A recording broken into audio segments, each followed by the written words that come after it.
From every strand on the line of your reel, to the rods, to the anglers, to the lures on the end of your hook, let's talk about those big bass here on Co-Angler's Corner with your hosts, Rob Welch and John Stoudinger.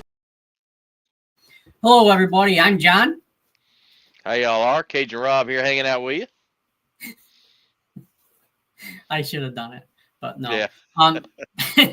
Tonight's guest is a very nice young man. I met him at a event down in New Jersey, and we were talking about some of his rods and his swim baits and stuff like that. And I'm like, you know, he seems pretty knowledgeable. So I grabbed his information and wanted to get him on, and so we finally got a chance to hook up. And so this guy is his name is Lucas Bogosian. I probably pronounced that incorrectly, but he will correct me. He's a dedicated bass angler known for his sharp instincts, competitive drive, deep passion for the sport. Whether on a tournament trail or exploring new waters, Lucas brings intensity and focus to every cast. So let's give a warm welcome to our guest, Lucas. What's going on, guys? Thank you for having me. All right. How you doing, buddy? I'm doing good, man. I'm super excited for this season. We're just getting it rolling. Couple things coming up fast, couple events. I cannot wait. Fishing season is really kicking off on full tilt right now. So nice. So for the people who don't know you, do you mind giving us a quick rundown on who you are and how you got to where you're at? Absolutely. I can hear you, but it's a little tinted on the audio. Just to let you know. Thank you. Yep, you got it. So basically, my name's Lucas Bogosian. I've been fishing, I guess you would call it, for me, I call it professionally because that's what I do for a living. I've been fishing the Opens and the Toyota Series for 10 years, straight out of college. Been lucky enough to have a really good backing. So I have PB Blaster, Carnivore Snacks, Kicker Audio, Rhino USA. We actually just signed to today. Another sponsor coming in. So they make hitches. I'm sure they've heard of that. So been able to make a living kind of through sponsorship, but then also have a rod and reel company because I realized, hey, I'm not going to be able to stand on the deck of the boat for the rest of my life. One day I'm not going to be able to walk. So that's life, right? So I got to leave something behind. So we have rod and reels, and we're actually doing pretty well with that. I met John at Suffering. We did very well there. I don't sugarcoat it. Either you do good or you do bad. It's like fishing, you know. Some days are horrible, some days are good. So we did good at that show, and man, I'm happy to be able to live in the dream, as they say, you know, fishing for a living. Outstanding, man. That's a tough business, man. It's a lot of work. I know, man. Congrats on your success. Thanks, man. I appreciate it. Yeah, it's a lot of work. This is my 10th year doing it. So I actually just hired a manager, and now we have a videographer full time. I just can't keep up. Like, it's just so much work from obtaining sponsorship. Like, sponsors change a lot, and I'm sure you guys notice that in the industry. They change a lot. So like PB Blaster and Kicker Audio I've had for 10 years, which I'm very lucky, but a lot of sponsors shift and go away. So obtaining them is a full-time job, and I just at this point I had to hire someone or give them a chunk of it to help me obtain them because it's a full-time job. You could do it 24/7 reaching out to companies. So exactly, absolutely. So I've been able to do that for a living. But John gave me some of those cold tags. I wanted to shout him out for hooking me up. They're phenomenal. I tried them all of last year, so definitely check them out. Appreciate you guys having me on here. Hey, appreciate it. And I have caught a couple fish on that pink swim bait I got from you. Oh, nice. Awesome. That's awesome. That's good to hear. I don't usually tell people that because I don't want them to know. But since it was your brand, I'll let them know. Yeah, exactly. Yeah, I appreciate that. Yeah. Those big swim baits seem to be really popular. We have something coming. I can't share too much of it because a legal standpoint, we had to get patents and we had to get a lot of stuff, trademarks for the next product we have launching. It's going to be insane. Cool. No one has ever seen anything like this in the fishing industry. So we had to develop it. So it pretty much cost every dollar the brand had. So it's a hero or zero for my brand, not my sponsorship brand, but there are a couple brands here. So the rod business for me. I got you. The Yeah. BOGO brand. Yeah, BOGO brands. Yeah. Yeah. And There's that does me not and then stand there's for- BOGO brands. Two different things. So Yep. That does not stand for buy one, get one. No. what's that? That doesn't stand for buy one, get one. No, everyone, my dad one time, he's like, dude, you should just do buy one, get one. I'm like, that's not a bad idea. Like, mark it up. If a rod costs 100, like mark it to 200 and just do buy one, get one free. Hey, I've thought about it. I might do it one day, for a year, maybe we'll do it. We're on a sale. Yeah, be a good Black Friday thing. Yeah, exactly. That's it. One rod is $200. Two is 200. Yeah. hey, hey, makes sense to me. Hey, Yeah. Oh man, but that's good. Have you guys been doing a lot of fishing or? No. Yeah, I did a Bass Nation weekend before last, finished second, and this did a BFL in Del Hollow and finished 10th. So lucky. Wow! So you started your season good. God bless you. Wow. Yep. Yeah, I've been pretty lucky. I've been blessed the last couple of weeks. Best start I've had. Or down at Del Hollow, how'd you get them? Big crankbait or a big swim bait or? I tried top water, tried everything. I got a half line on a jig and the other half on drop shot. Oh wow! Old school. Oh yeah. The old jig. Like yeah, that old jig, man. Yeah. You can't beat it. Yeah. Yeah. Yeah. Are you? I don't know if I'm going to fish much this year. Had some health issues going on. What's Can that, you hear John? me Sorry, now? I can hear that. Can you hear me or no? Barely. Like I don't know why. Like, is my mic not loud enough? Hold on. Yeah, yours is good, Oh, man. I hear you good. I can. You can hear me. Yep. I can hear you, but it's tainted. Like I guess you talk a little louder and it'd be perfect.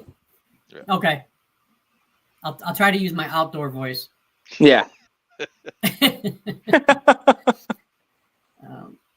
But no. Are you fishing the Toyota series this year? Yeah, I'm gonna do this Toyota series this year. I think I'm gonna do the opens on the flat as well. I used to fish like really heavily with. I used to fish like all the opens, like whatever they had. Yep. But I realized that was just like from a business point of view, I wasn't making like any money.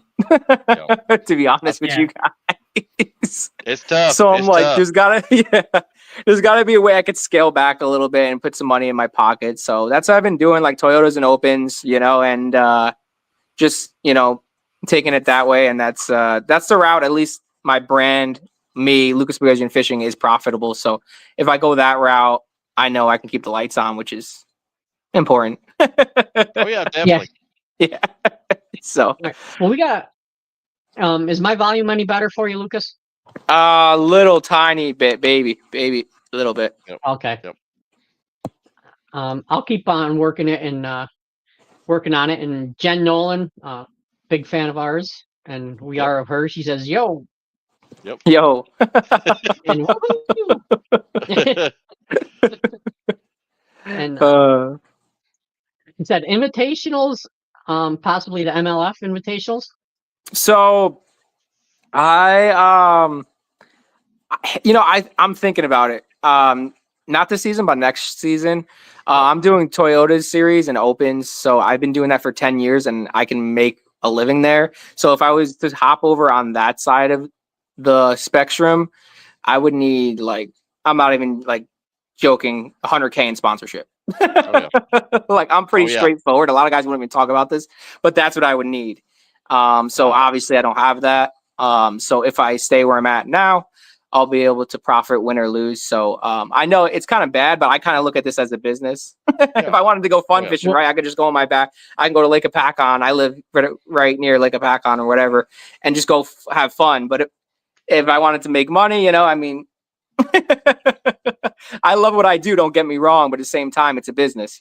Oh yeah. I think a lot of people forget that. Yeah, they do. That they let the passion take over, and so why am I 100K in credit card debt? I'm like, it's a business. You didn't run it like a business, And that's it. I mean, we know several anglers in the past couple of years have expressed the issues they had when they made that jump from the opens to the elites. Yeah. Oh, yeah. They didn't realize how difficult it was going to be financially. Yeah.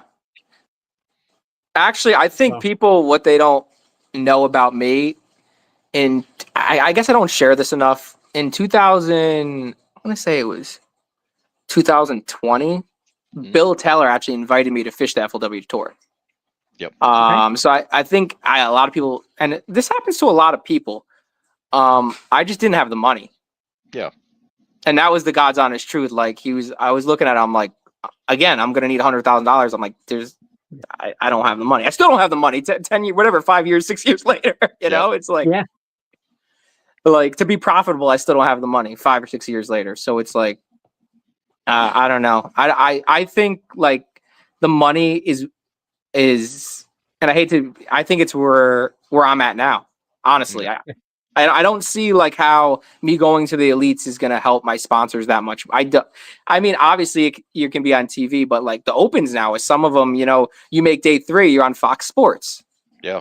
So it's like, at the same time, it's like you're selling the same thing in my mind. I don't, you know, I don't see that great of difference. Maybe you get a couple more crowds there, people at the crowds.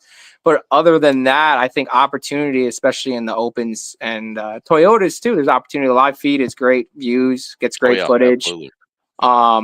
But the opens, it seems like I remember like our couple last events, like a couple of years ago, like they're televised, and like you're on day 3, you're getting televised.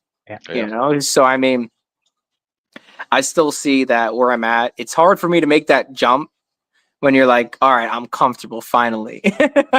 Oh yeah, absolutely. Exactly. You know, and it's just like the local hammers at your local lake. I mean, you know, we know. I mean, you fish the Northeast a lot, and we know a bunch of guys that just stay on their local lakes and make a living on it. Yeah, absolutely. Why would they lay out $50,000, $60,000, $70,000 in entry fees and stuff like that when they could stay home and make that money? Right. That's exactly what it is. Like, and people don't realize about me is I don't advertise it too much, but I low key guide. You know, so when I get home, if I'm not shipping rods, I'm guiding.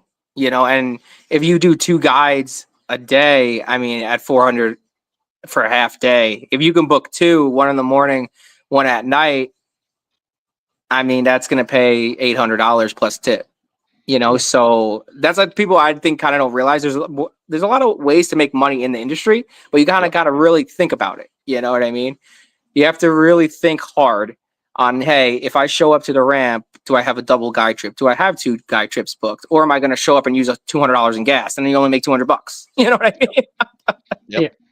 So that's a big thing for me. Like when I try to guide, it doesn't always work out like this, but when I try to go, I try to do 2.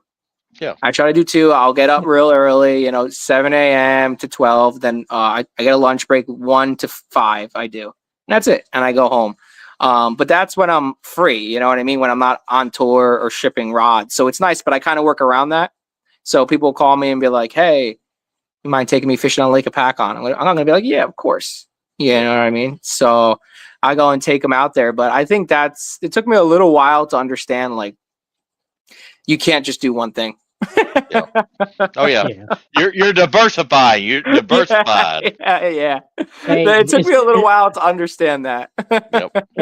It's just like any other business and finance. You have to have diversification.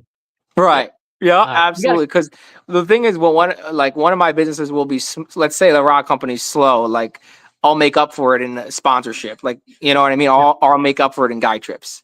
Like one of them got to be busy. I got 3 shots, you know, you're more likely. Yeah, absolutely. Exactly. So that's been good. Yep. We got a couple comments here. Let's run through those real quick. Ashley Klaus from Georgia. She says, hey, y'all. Hey, Ashley. How you doing? Jen Nolan, I'm not sure if she made it back to Texas yet, but she says, do you offer advice on mentoring on brand growth and getting sponsors for higher level sponsorships? So this is something I definitely should do. And this is a great question because people have told me to do this so many times because I tend to, I don't know why. I think it's because I'm not like a regular angler, but like people for some reason like to endorse me. I think it's because honestly, because I have a lot of spunk. Like, you know what I mean? Like if you can't talk or like like say you're reeling in a fish. This is just how my personality. It's not fake. Like say you're reeling in a fish. Most anglers will be like, "Oh, that's a good one." I'm like screaming. You know what I mean? Like what? I'm like I like headbutt something. They're like, "What the hell?"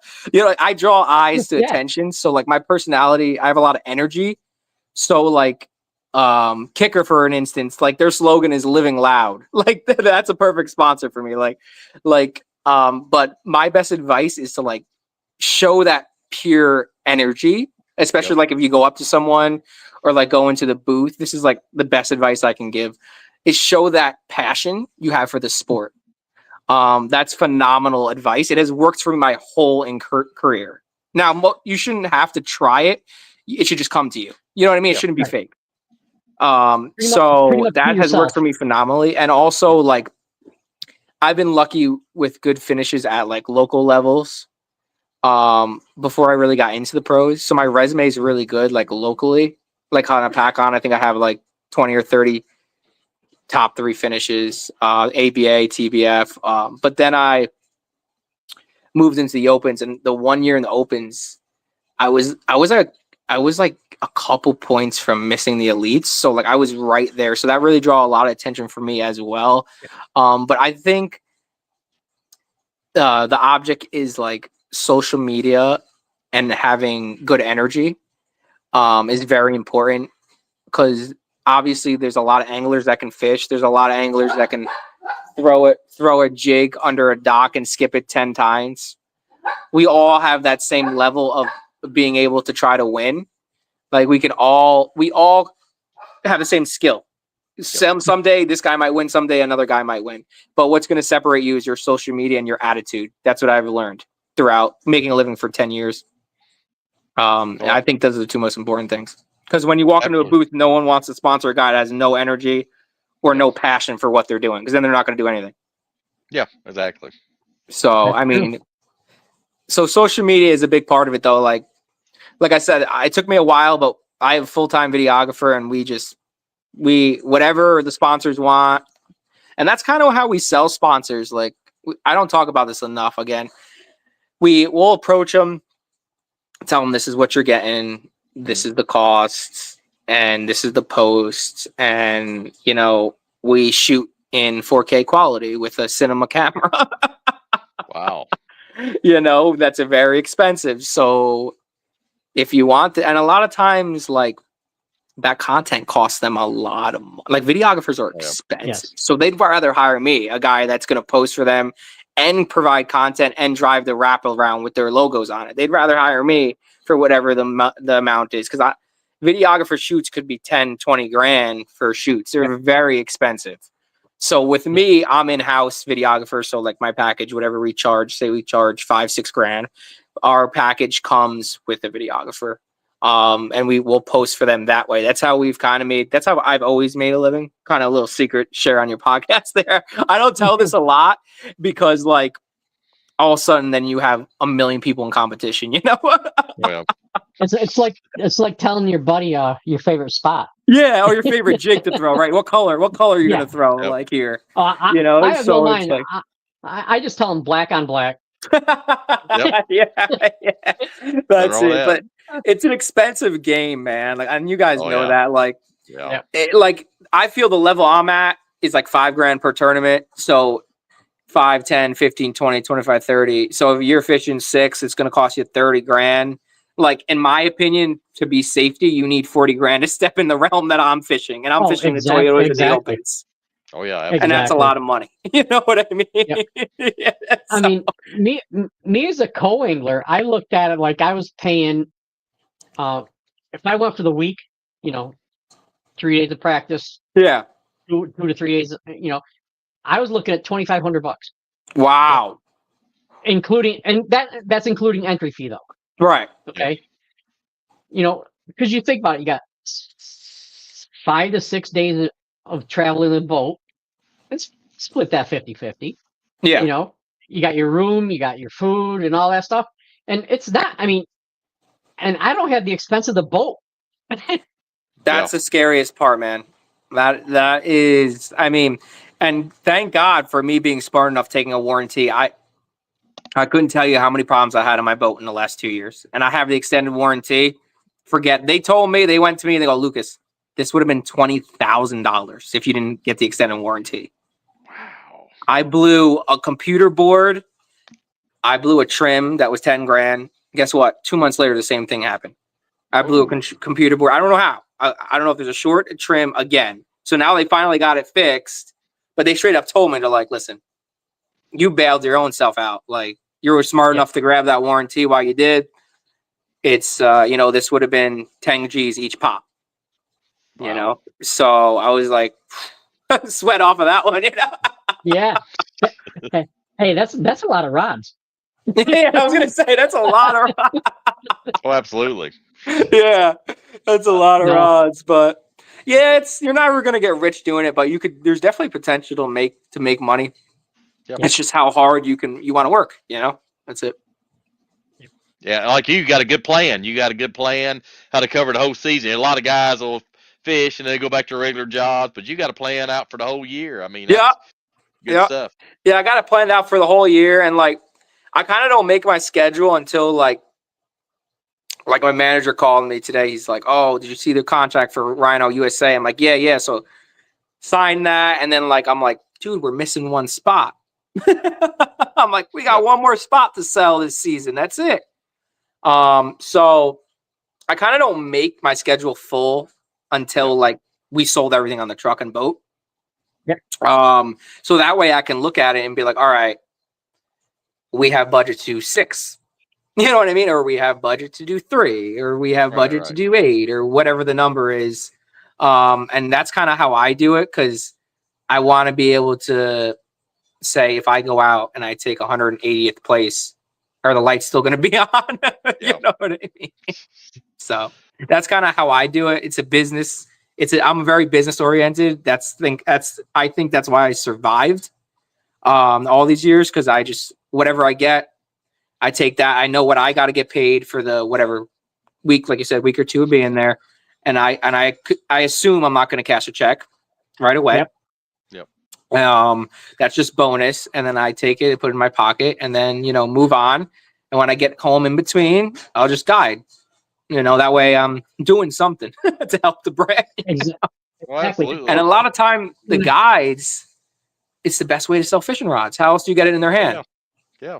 Perfect. So yeah, that's why I started it, because people would come on my boat and I'd be using other fishing rods and I'd be pissed. They'd be like, what rod is this? They'd be going to buy the other rod. I was like, because I do. Last year we did 180 guides, so that's 180 sales almost. You know what I'm saying? Like, I would say 80% buy. So it's like 100 sales that you could potentially have. So I learned fast. I'm like, I got to have my own brand. It's a no-brainer for me. So absolutely. Yeah. You were talking about your passion and energy. There's another guy that comes to mind with that. Some people might know him from Jersey, Iconelli. Yeah. That's what got him there. His passion. I really think. Passion. Yeah, absolutely. I think Iconelli is, and a lot of people might see me and they don't know me, so they might assume it's fake, but it's not. That's how I act. That's how I've always acted, whether it was fishing or me graduating college. I get fired up. You know what I mean? That's just how I act. So me and him definitely have similar personality when it comes to that. But like you said, that's how Iconelli made all his money. Yeah, he could fish, but people are going to watch him fish. That's the question, right? Yeah. That's what it comes down to. Would someone, are you going to watch a guy that shows his passion like that, and catches a fish? Or are you going to watch someone that, is just going to catch a fish and you get a smirk? You know what I mean? So it's a different thing. I think it really helps for viewership. And, when we approach a sponsor, we put all the videos we've made, we'll do an example. We'll do a product video and a fish catch video, and we'll do a couple of videos to give them examples and they make the decision if they want to sign or not. And I think that's helped a lot too, because we've captured a lot of those moments where I'm just screaming on camera. We've captured a lot of them, reeling in a 5-6 pound fish, raining it on stage. We've captured a lot of them. And it's important, anyone out there that's looking to seek for sponsors, that you got to show the passion. Oh yeah, That's absolutely. That's the most important. I can't stress that enough. Absolutely. You got And anything for energy. us? Yeah. Yeah. Yeah, definitely energy. I've got few more comments going to run through here. All right. Genola kind of says the same thing. She says, "Me too, man. It is a business. They look at us as a business, also. We're too." Yep. Yeah, exactly. Yeah, that's exactly right. Yeah, that's exactly right, Jen. Yeah, it's the whole thing's a business. I mean, and I think that's what people kind of don't realize. They'll just step into it and they're gonna be like, "Oh man, I'm gonna win all these tournaments, and I'm gonna rely on cash and checks, and I'm gonna do this, and I'm gonna do that." I'm like, I look at the young guys. I'm like, Get I'm a like, plan. Get a backup plan. You better have a plan. Yeah. Now when I had my marketing business, I had a rule of three, 30/3. yeah, A third of it went to me, a third of it went to the business, and a third of it went to the rainy day. yeah, it's smart. That's genius. Yep. Yeah, And Good. so, and that allowed me to stay open through COVID for a little bit. And once that, yeah, that's absolutely genius. I mean, like you yeah. said, like just putting a little bit of something away is. My dad always said it's not about how much money you make; it's about how much money you save. Yes.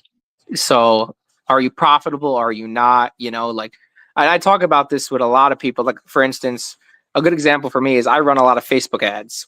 Now, if that ad costs $400 to acquire a $400 fishing trip, there's no point of that ad. Nope. You know what I'm saying? You need to be profitable. So right now, like I'm running a ton of ads on Facebook. Like they need to be profitable. So if I'm going to sell a $200 fishing rod, it can only cost me $100 to run that ad. Like everything needs to be profitable. It doesn't matter what your sales are or how many guides you do. Are you profitable?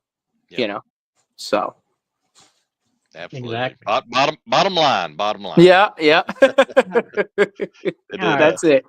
Yeah, but it actually says I'm a horrible business person. My passion absolutely drives me. Yeah, There you go. understand that. It Yeah. will. It'll get you.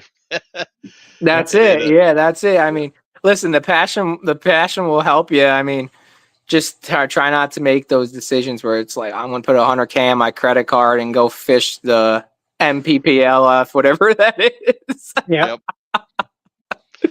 I mean, people will do that, you know. I've seen them do it. I've seen them do it. There's been a lot of divorces over at the local level because of that. Yeah. I mean, the one kid, a couple kids I know, like sold their house and stuff. You know, people do it. I mean, God bless you for being all in, but it ain't my method of doing business. I'm more of, you know, I'm gonna play it safe, and of course, in the beginning of your career, you're gonna take a couple big gambles, you know. But once you get past those gambles, you should be comfortable, you know. I mean, it took me like 7 years to feel like, all right.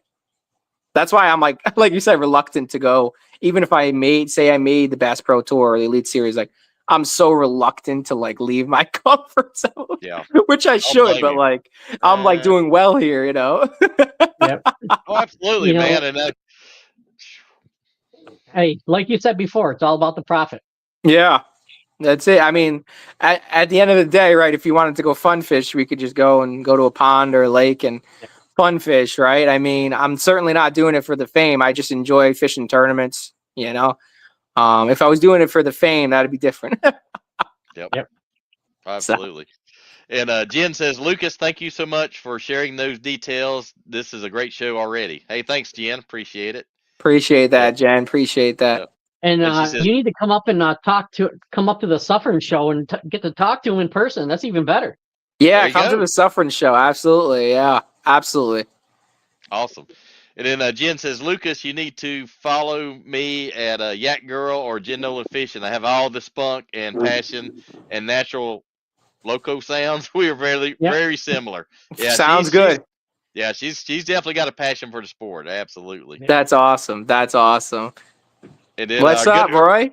Yeah, good boy. I was on Roy's podcast last night. Roy's great guy. I mean, one of the sharpest guys out there, man. I love his passion for the kayaking, and he got me kind of in the kayaking game. So, that's awesome. And what kind of kayak you have, man?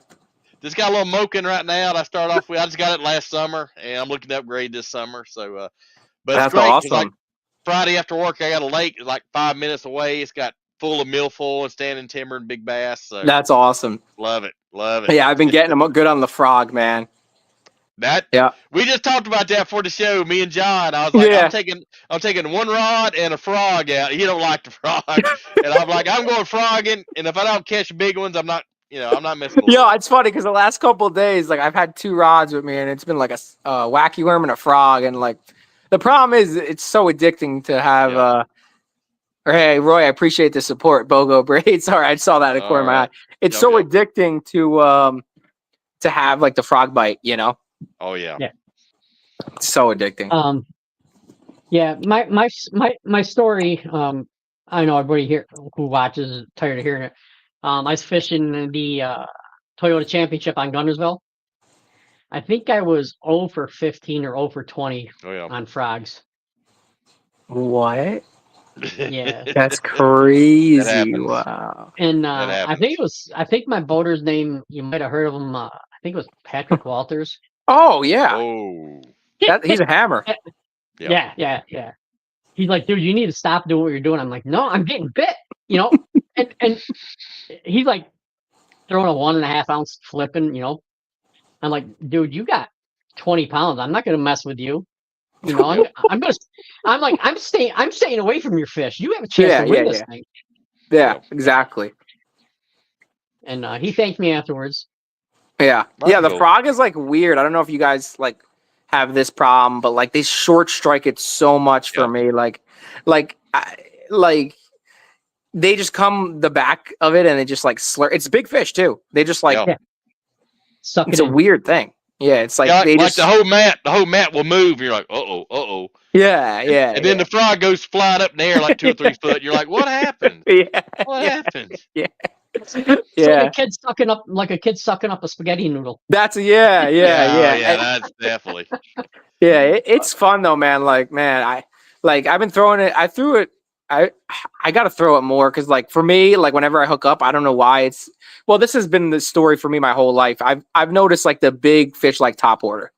Yeah. Yep. Like me and my roommate used to talk about that all the time. Like if you ain't throwing top at some point, you should be, because like I've noticed that slouches like top water. Like I don't know why. Don't ask me why. I've caught a lot of big fish on top. Like you'll get them on the Senko too, but for some reason, like whenever I get a good fish on a bite on a frog, it's usually a good fish. Same with like a spook or something like that. So definitely got to throw top. Yeah, I think it's because they got a big target and on top of the water they can't escape. They already got them trapped. You know how to run up. So they got them trapped already. So I think it's an easy meal for them. Yeah, that's what I think. Yeah, I mean it's so many tournaments I've done well on top water. I'm just thinking now like especially on Champlain, like big fish on top, big smallmouth, just crushing the spook and stuff. And that's the best bite in my opinion. Oh yeah, it's funny in the BFLs. I fish mountain division here in Kentucky and Tennessee, and there's an older guy, and if he's in the top 5, you're like, yep, spook bite was on because he loves a spook. So you see him in the top 5, you're like, yeah, spook was on today. I should have thrown. Yeah. There's guys that like strictly. You're right. There's like guys like that. Same with the opens and major league. Like they will literally just throw a spook or like a frog or like that's it. You know what I mean? Yeah, it's crazy, but it works for him. So it does. We had a guy in our local club up here. 1 year he won 7 tournaments in a row, all on a spinnerbait. What the hell? He said, if I throw it enough, they're gonna bite it. I'm like, that's determination. And you know what? And the guy's winning tournaments, so you can't argue with his logic. Right? No, you can't. No, you can't.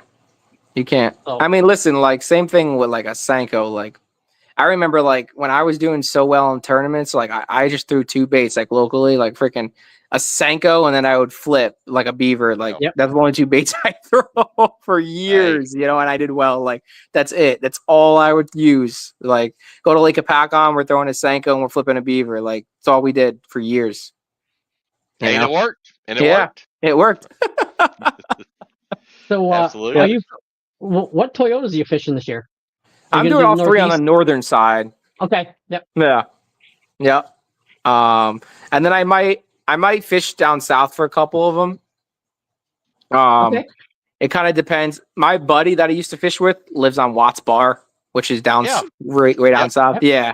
Yeah, I'm very familiar with Watts Bar. Good Oh, lake. nice. Yeah. Yep. So like, yeah, he retired down there. We used to fish like the Opens and Toyotas for like 10 years. I fished with him. So he retired down there. So I've been itching to bug him and go fish one of those. He's close to Chickamauga. Yeah. So he's like, dude, come down. Like, there's one on Chickamauga, like coming up. I'm like, it's hard for me to say no. So I'll probably be down there too. It's worth a trip, man. They're great lake. Yeah. You gotta go down for the Big Bass Slam. What's that? Yep. Go down for the Big Bass Slam tournament on Chickamauga. Yeah. Yep. Yep. That's what I should do. You're right. Yeah, that seems like an interesting. I mean, the lake when I went there, man. The 1 year I went there, it was so fun because we threw 10 XDs. Wow. Yeah, biggest crankbait made. That's how we called him. Dredging the ledges. Yeah, that's how we caught them. We just threw these like big ass crankbaits all day. I'm like, this is different. Yeah. Oh yeah, it's different down there. It's different. I'm like, I'm from New Jersey, man. We use like 8-pound test. Oh yeah, Yeah. A little different down south. Yeah. Yeah. And my first open I fished was on Douglas Lake back in 2014, 15. Yep. And didn't know much about a lake. I knew it was deep and crankbaits. So I went and I went to the local tackle shop and I spent a couple $100 on deep diving crankbaits. Oh. And this, years ago, and they're only like $8-9 a piece. Yeah, yeah. And they're like, yeah, if you stroll with them, you can get them down to about 30 feet. Yep. What? Yeah, you gotta let tons of line out, and I think they made it illegal in opens now. It is illegal. Yeah, you can't do that. Yeah. Yeah. Yeah, I remember like back then. when we were there at Chickamauga, like we were literally like we were throwing them as far as we could to get them down, and like you got to crank. Your arm is sore by the end of the day. You got to crank as hard as you can to get them down, and like make sure you're hitting a rock down there. Oh yeah. And as soon as you bang off that rock on that shelf, it was game on. It was crazy. Yeah, it was game on. Oh yeah. But I said you got to get down there to hit it, or they're not hitting it. But that's it. You got to get down there. Yeah. Yeah, they won't touch it. Yeah, they'll have a rock the size of a baseball or a softball, and they'll be stacked around it. It's crazy. Yeah, that's what it was. It was just like this shelf that we were fishing, and like, man, once they started biting, it was like 12, 15 foot, but you had to get down to like 15, and you had to cast as far as you could, and just like you said, wind as far. Literally, I was winding as hard as I could to get down, and then once I got down, then I'd slow down a little and just bang off the rocks.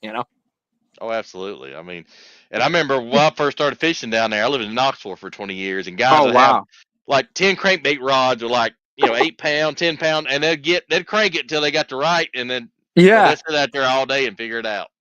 Yeah, it was wild when I went down there, because like, man, like I would say like, man, like I turned 30 like a couple months ago, but like in my 20s, man, I was so lucky. Like I look at it now, like I was so lucky because like I could, if I wanted to, I could have fished like 30 tournaments. You know what I mean? Because like as you get older, you have more responsibilities. But I was lucky, like I got a head start on it and kind of made my name for myself in my 20s. And now like I still fish hard on the trail, and I still go hard, but like I feel like I was all over the place for like so many years, like because they would throw us like all over. Now they're getting their shit together. Excuse my language. You're good. They were throwing us all over before. It was like, all right, the Northeast League is in Tennessee, and then you're gonna go to Lake Champlain, and then you're gonna go to Kentucky. I'm like, how is this Northeast? Yeah. Oh yeah. Exactly. And I mean, they still do the James River and the Potomac and New York, and it's like most people don't drive that far for the whole year. Yeah, I was so confused. Like a couple years there, John. I don't know if you remember. They were doing something where like it was like Northeast, but it wasn't. It was like, okay, you're gonna go to Tennessee. I was like, all right. Then you're gonna go to New York, and then you're gonna go to Kentucky. I'm like, what?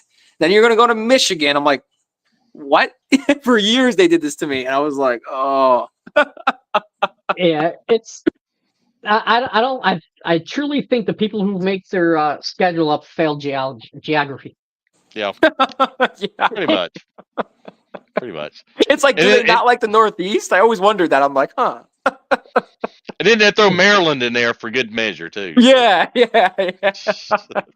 Well, I was like, man. Could you imagine doing that trail living in Maine? Oh my God, that's what I was thinking. I'm like, imagine like you're way up there, like. Ooh. I went to Maine for a regional, and it was like 13 hours. Oh, Jeez. One way. Yeah, the farthest I've ever gone was Florida to Kissimmee with my boat, and man, it was like 13, 14 hours. And again, that was a northeast. Yep. Jeez. I was so confused. They're like, "Oh, you're going to Kissimmee." I'm like, "This is the Northeast League." I don't know. That was the opens back then. That's how it was. Yeah, that was back in like 2014, 15 timeframe, right? Yeah. Maybe. Yeah. Okay. Because I drew a guy on Oneida that was from Florida, and he was up here for 10 days and didn't catch a keeper. Oh God. Not good. Going in and in his defense, Oneida then was not what it is now. Oneida is phenomenal, man. Like if you're at the right spot at the right, it's the same thing with all these lakes. If you're in the right spot at the right time, that's why I wish. See, my goal would be to fish like total weight. Like I think I'd be really good at that. Like I think I'm like hindering my skill by fishing like biggest top 5 fish, but like I have to qualify for the Bass Pro Tour. Like that's where I would want to be, honestly, because I'm always around a lot of fish, but they're like 3-pounders. Like I can't get like a 4. You know what I mean? I'm like that guy. It's like 3-pounder, 3-pounder, 3-pounder. I'm on Champlain. My video is like, what the hell? I'm like 3-pounder, 3-pounder. I'm like nothing but 3-pounders every cast. you put them on the ballast beam and they're just like, what the heck? Every tournament I fish, man, I'm like struggling to get a 4. I'm like, I don't know. And then I'll get like one stupid bite. I'm like, come on. What's the difference between me getting a 3 and the 4? The skill is catching the fish. I'm like, come on, man. Oh, yeah, I agree with you. Oh, my God. We got a couple more comments. We'll roll through here quick. All right. Our big old buddy there, Barking Rugers, welcome back. You finally made it. Yeah. Hope all's doing well down in the Parish. Gator Country. Yep. Gator Country. Nice. Yeah. Yep. He says, I can't tell you what I'm going to throw, but I can tell you it's going to be thrown on a big old braid and broomstick. Yeah. And that's on his crappie setup. Yeah. You got to love the broomstick. Definitely. Oh, yeah. Absolutely. Absolutely. Ginny Hinkle, she was my favorite captain when I was in the Army. Nice. Sweet. Yeah. Thanks. No idea what you're. Neither do we, JJ. Neither do we. We don't know what we're talking about either. But we're having. But we're having fun. We have no clue what's happening. Okay. Yep. But we're having fun. We're having a ball. But we're enjoying it. Yeah, exactly. We are. Exactly. Exactly. So. That's it. All right. What else you got, Rob? Well, my computer screen froze up, but I guess you can still hear me. Now, talk about frog setup. You got me curious. Now, what is your favorite frog setup? So my favorite frog setup naturally is so I was actually going to do a video about this. The biggest mistake, and I've made it for years, that people make when they're frog fishing. Yep. Is they go too heavy on the braid. Okay. And I've done this for years, and so I naturally throw 30-pound BOGO braid, the braid I make, for 90% of frog fishing. Now I always threw 50 and 65, but then like I've noticed like throughout the years, like it just wasn't necessary. And when I went down to 30, I can cast our line is so thin. So I can cast, I'm not even exaggerating, 80 to 90 yards. Right. And I use like a 7.2 medium heavy, nothing crazy, but I noticed like the line is super critical with frog fishing. Like I would go 50 the highest, but only if you really like, there's 10% of the time where you need 50 in my opinion. Okay. If you're fishing the jungle, but here in New Jersey, there ain't no jungle, trust me. Oh man. So I like 30-pound braid. I mean, a lot of people might disagree with this, but like I threw it all 50, 65. And the 30 just sings for me, man. If I can get away with that 30-pound, that's why I was throwing on Champlain. I crushed him real good on a frog last year there. So hoping to do that again here in 2 weeks. I'm headed off to Champlain for the first Toyota coming up. Right. So I caught him real good on that. But I just wanted to throw that out there. Like, if you're having trouble casting with a frog, really look back and see what you're casting at and see if that 65-pound braid is necessary. Good point. Yeah. Yep. Yeah. Yeah, you're spot on there. I mean, mine wasn't the frog. I mean, I was getting bit. I had my hooks turned up a little bit. I wasn't getting a good hook set on them. And I probably dropped 22 pounds that day. That's crazy. Yeah, that happens when you're frog fishing. Now, I know a lot of guys will bend up those hooks or boil that frog. But for me, man, the most important part for me is like walking that frog. So like medium heavy with a soft tip. Yep. So like I love to walk that frog back and forth. And this is kind of wild. Like I've caught a lot of fish on an open water. Like you can use a spook too, obviously, and that's what I prefer. But like you could still cast that in open water and get bit. Really good on the frog. I've done well on them. But the number one mistake I've noticed is like the worst thing you could do is take it away from the fish. So if you're not 100% sure the fish has it, don't set the hook. That's what I do. Like I have to make sure like 1,000% sure that fish has that frog, or I won't set the hook. And it's hard a lot of times because you don't know. Yeah, exactly. You know, we got another comment here. Oh, I forgot you froze. Yeah, I froze up. Barking Gruger says, "Oh darn, Lucas, you're trying to speak to me. I know it. I just don't understand those words. I'll agree. 30 is about perfect for perch jerking." Yeah, that's his crappie setup. He said that's his crappie setup. Yeah. I know down there they like heavy, man. I mean, oh yeah, that's fine. I mean, like I said, everyone fishes different, and I'm fine with that, man. As long as you're happy out there fishing, that's what matters. Being on the water, man, that's nothing like it. Throwing a frog, I mean. Oh yeah. I'm gonna have to hook up with you and get that frog going. There you go. Right. No, but while I was suffering with you, I was looking at your reels and stuff like that. I was very impressed with the quality of them. I appreciate that. For the price, you know. I mean, you're not going to spend $500 on the reel. You know, he has a very good price point. Just about anybody can afford it.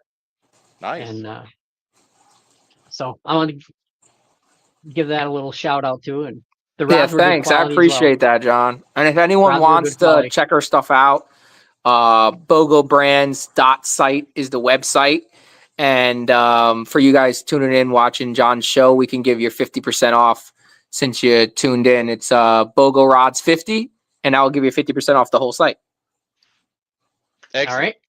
You're welcome. Yeah. Appreciate it. Appreciate that. Absolutely. We make all kind of stuff, super high quality carbon fiber rods. Our top selling rod is our spinning rod. Honestly, I can't say enough about it. I'm sure John has felt it. It's 3.7 ounces. People come into the booth and they touch it and they buy it. And that's the God's honest truth because it's a very light rod. It's strong, sensitive. And that has been our top seller for the last, I don't even know, 3 years. As long as the company's been in business, we've sold out, I think, 4 or 5 times. Our big casters are great as well. They're great stuff, but our spinning rods, it's a little next level. That's just our top seller. You know, we're in New Jersey, so. I got you. Yeah, and like you said, you're a guide, and more people use spinning rods than bait casters. So. Right, exactly. Yeah, we carry a lot of the spinning stuff, and we are having a saltwater line coming out. I can disclose that part of it. But I'll definitely reach out to you guys and send you guys what's really going to go down when we patent everything. I'll reach out to you, John, and kind of show you the video before we put up the Facebook ad so you can check it out. But we have something very exciting coming that's intense, to say the least. All right. Anything else, boss man? No, man. Hey, man, we enjoyed having you on, and we'll definitely have to have you on again, especially when you come out with your new products, man. Absolutely. I appreciate you guys having me on. I had a blast. And, man, when we get that new product, we'll show you the innovation of fishing. No one has it. And you guys call me up anytime. I'm willing to hop on. This is fun. All right, but Absolutely, man. Before we forget, I want to give you time to talk about your sponsors. Oh, okay. Thank you, John. I appreciate that. So, my biggest sponsor is PB Blaster. I'm sure everyone uses that. I'm sure they know that. I got the Blaster boat and truck, Home Depot, Lowe's, Vector jump packs in Lowe's as well. These are people that literally allow me to fish. If people don't know this, my brand is funded because I had sponsor money. So that's how I started my brand. So PB Blaster, Kicker Audio, Carnivore Snacks is a big one. I'm sure you guys seen their ads. They're all over. Yep. And Dude Wipes. We just signed to Dude Wipes about 2 months ago. So that's a good one there. So those guys, just quick shout out to those guys and allowing me basically to live the dream, as they say, you know. Yeah, I gotta get some Dude Wipes for my vehicle. Hey John, any of your people order, you let me know, man. I got samples. Say, Lucas, someone just ordered on your site. There you go. Out of my pocket. Go. Be prepared. And you went to Taco Bell for lunch. I did. Actually, they were like, "Hey, we're gonna come down and fish with you for fun." The marketing guys, I was like, "Hell yeah!" I'm like, "Is Mark Cuban coming?" Yeah. Right. Heck yeah. Oh man, it's funny stuff. Hey, $100,000 is drop in the bucket for him. Oh yeah. What's that? $100,000 is $100,000. Yeah, that's what my manager was saying. He's like, "Bro, you getting with Mark Cuban, man? He better be that title sponsorship. He might that big sponsorship." See, what you do is you go for all those little brands. You don't go for the one big one. You go for a little bit of all of them. Yeah, that's what I've done. I've done that for years too, because like marketing changes a lot, right? So if you lose one, you have to have several brands. Yeah. Because if you lose one, if you only had one, you'd be out of business. Yeah. Oh, absolutely. 100%. So that's how it rolls. Yeah, we'll definitely stay in touch. And I just want to say thank you to Al with the American Angler Outdoor Network.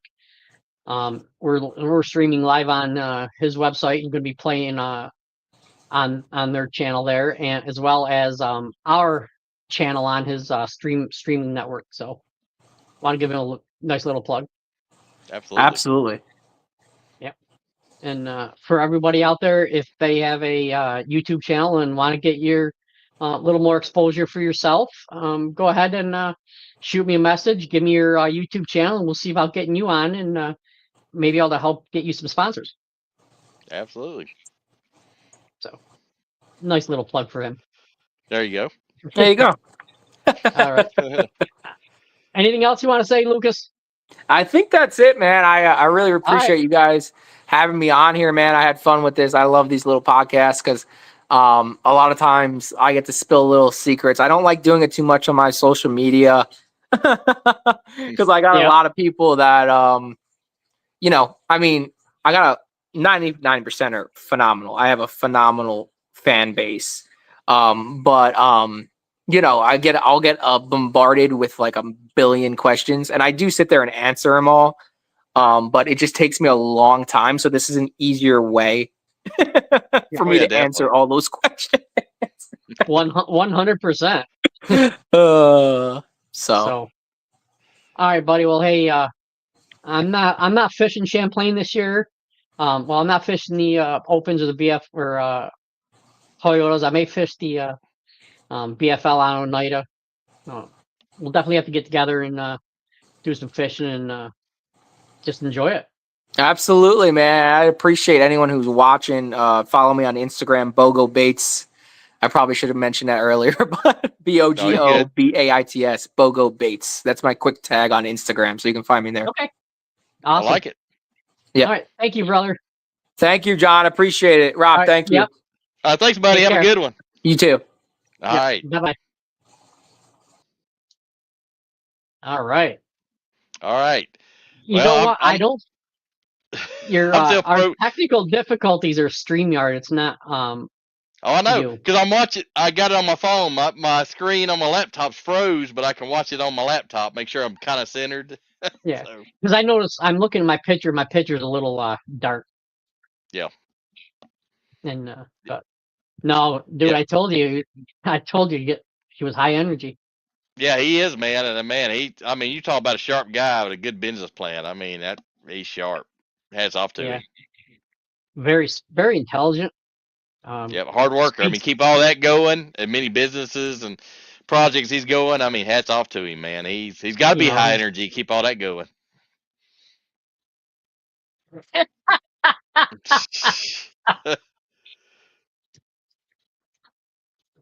But high tech redneck. oh heck. Oh my goodness. Oh, all right, folks. Well, one more show this week, Rob. Yep, Saturday. I'm Lee Freeman. Fashion biology. Fish behavior. We can all learn more about that. So looking forward to that one. Yep. And I think Barking Rivers has it right though. You know. Yeah. Big stick, fish will behave. Yeah. So, and if he has alligator come up, he can bop him on the nose with it. So there you go. Yep. Play one of the like whack-a-mole. Yeah. Hit him on the nose, they go away every time. Yeah. That show is Saturday, not tomorrow, buddy. Yeah, no, Saturday. Hey, if you want to get if you want to reserve your seat, come on in tomorrow. There you go. Yeah, we'll have it open for you. Yeah. So everybody, be safe, enjoy, and peace out, brothers. Peace.